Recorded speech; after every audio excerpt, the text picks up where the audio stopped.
Good morning, students. I am Anurag Maur from Anu educational video channel. पिछले video में हम लोगों ने फ्यूचर कॉन्टिन्यूअस टेंस के बारे में पढ़ा था। इस वीडियो में हम लोग फ्यूचर परफेक्ट टेंस के बारे में पढ़ेंगे।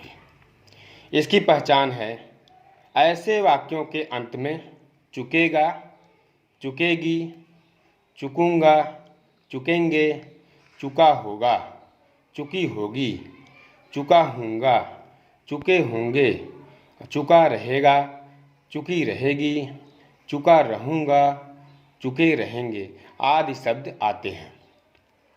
और इस टेंस से यह प्रकट होता है कि कोई काम भविष्यत काल में एक विशेष समय पर समाप्त हो चुकेगा।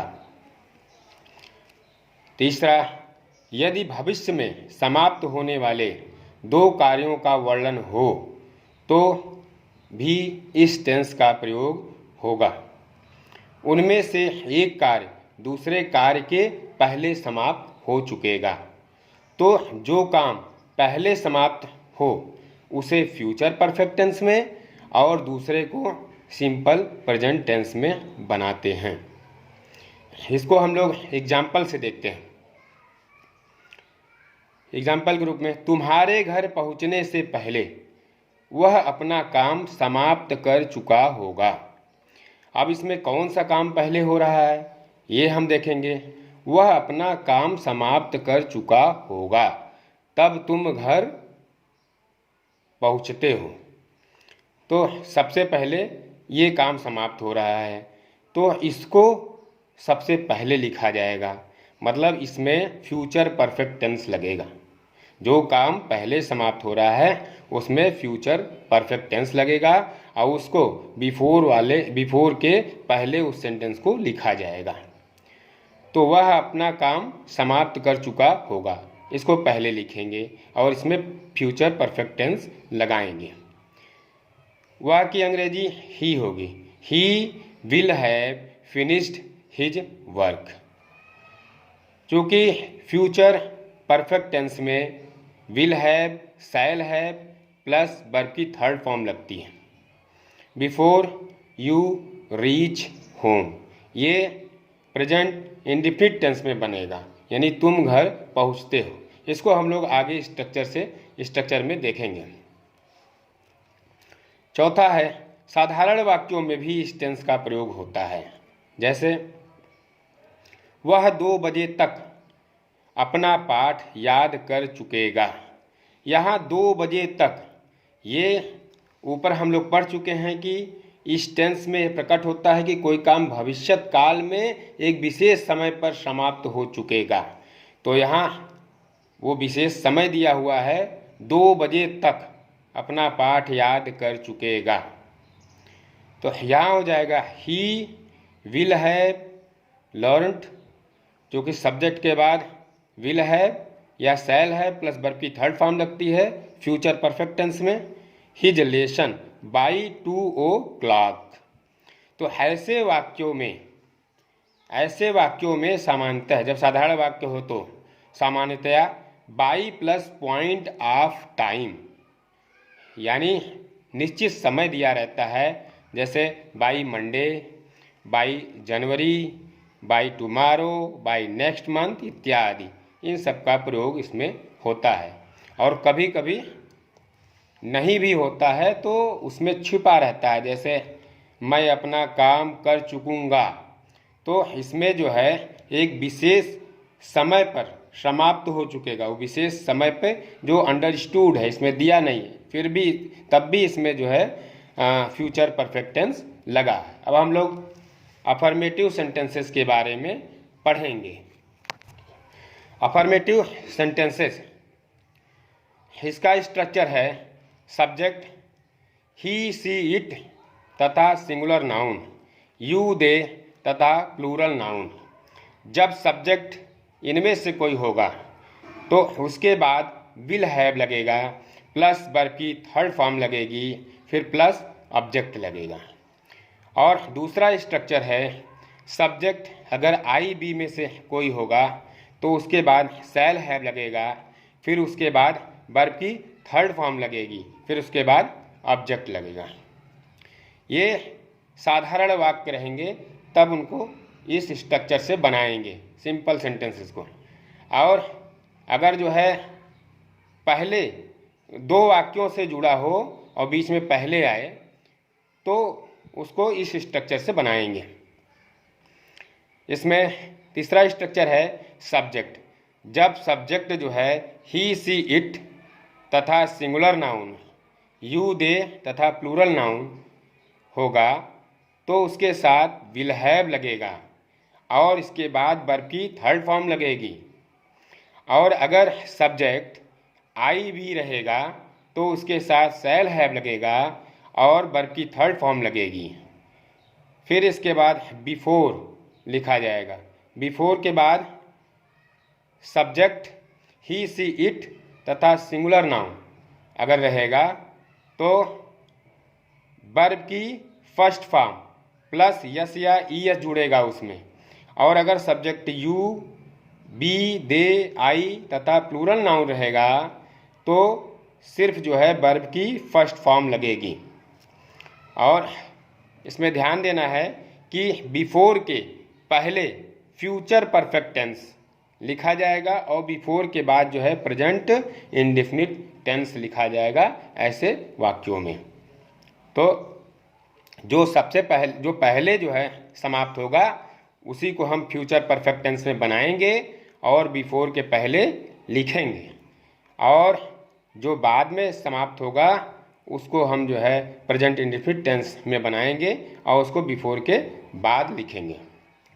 चलिए एग्जाम्पल से हम लोग इसको समझें। इसको एग्जाम्पल पहला, कल तक हम कानपुर से लौट चुके होंगे।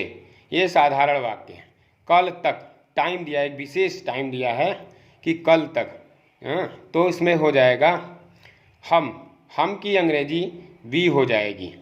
फिर हम स्ट्रक्चर में देखते हैं इसको कि साधारण वाक्यों वाले स्ट्रक्चर में देखते हैं कि सब्जेक्ट जब वी होगा तो उसके बाद शैल हैव लगेगा, फिर वर्ब की थर्ड फॉर्म, फिर ऑब्जेक्ट।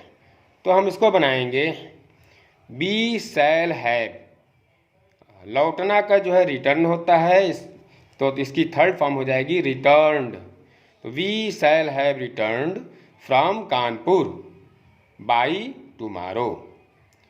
जो आने वाला कल होता है उसकी अंग्रेजी टुमारो होती है। आगे हम लोग दूसरा एग्जाम्पल देखेंगे, मैं अपना काम कर चुकूँगा। इसमें टाइम दिया नहीं है लेकिन अंडरस्टूड है। इसमें जो है एक विशेष टाइम पे मैं अपना काम कर चुकूँगा, इसलिए इसमें भी फ्यूचर परफेक्ट टेंस लगाएंगे।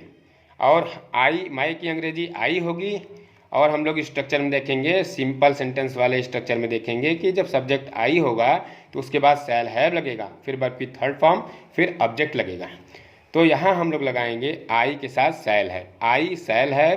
फिर करना की अंग्रेजी डू होती है, डू का third form do did done, done हो जाएगा। तो I shall have done my work. अब हम लोग नेक्स्ट एग्जाम्पल देखते हैं। तीसरा है, अगले सोमवार तक मैं इस काम को कर चुका रहूँगा। तो इसमें भी एक विशेष समय दिया है, अगले सोमवार तक, और ये है साधारण वाक्य। तो इसमें भी फ्यूचर परफेक्ट टेंस लगेगा। मैं की अंग्रेजी आई हो जाएगी। और पीछे स्ट्रक्चर में हम लोग देख चुके हैं कि सब्जेक्ट आई रहेगा तो उसके बाद शैल हैव लगता है, फिर वर्ब की थर्ड फॉर्म लगती है। समाप्त करना, अगर काम समाप्त करना है तो फिनिश कहलाता है। तो फिनिश का थर्ड फॉर्म हो जाएगा finished. I shall have finished the work by Monday next, अगले सोमवार तक। चौथा एग्जाम्पल है, आपके आने से पहले मैं अपनी पुस्तक पढ़ चुकूंगा।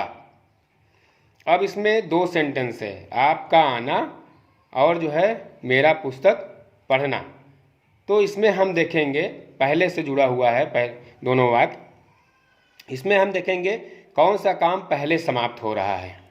तो इसमें मैं अपनी पुस्तक पढ़ चुकूंगा आपके आने से पहले। तो इसमें मैं अपनी पुस्तक पढ़ चुकूंगा पहले समाप्त हो रहा है। तो इसी को हम लोग जो है फ्यूचर परफेक्ट टेंस बनाएंगे इसी का, और इसको सबसे पहले लिखेंगे हम लोग। तो अगर इसका फ्यूचर परफेक्ट टेंस बनाएंगे तो कैसे बनेगा? मैं की अंग्रेजी आई, और पीछे हम लोग जो है देख चुके हैं कि आई के सब्जेक्ट आई रहेगा तो उसके बाद शैल हैव लगता है, वर्ब की थर्ड फॉर्म लगती है। तो I shall have read my book, फिर बिफोर लगा, फिर इसको आप आते हैं, ये प्रेजेंट इंडेफिनिट टेंस में बनेगा।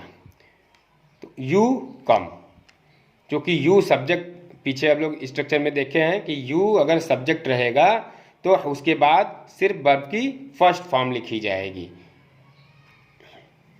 5वां एग्जाम्पल है 7 बजने से पहले हम अपना खाना खा चुके होंगे।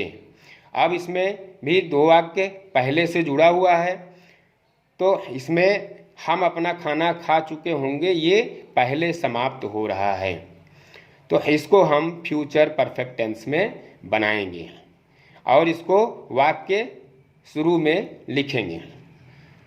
तो हम की अंग्रेजी बी, और पीछे हम लोग स्ट्रक्चर में देखते हैं कि जब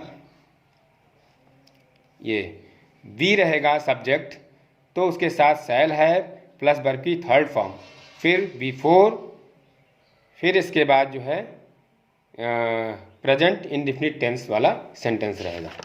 तो हम लोग इधर देखते हैं आई शैल हैव